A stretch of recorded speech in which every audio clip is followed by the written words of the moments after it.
Kapag pinagsama natin yung asukal, 2 itlog, mantika at tubig, haluin lang natin yan hanggang sa matunaw na yung ating asukal. Isunod naman natin dito yung ating harina, baking powder at konting asin. Haluin lang natin yan at maglalagay na rin ako dito ng powdered milk, kahit anong brand naman ay pwede. At kung mapapansin nyo merong buo-buo, okay lang yan dahil sasalain pa naman natin. Ihanda na rin natin yung ating mga lalagyan at hindi ko na to pinahira ng oil or mantikilya, hindi na kailangan guys. At naglagay na ako dito pala ng melted cheese sa loob. So ayan, at i-steam na natin.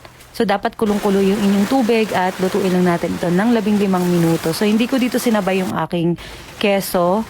At ayan, eto na ang ating puto keso. Tara, tikman na natin.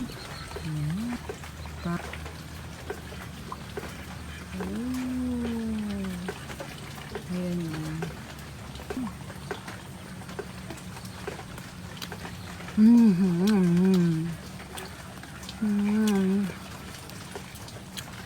sarap.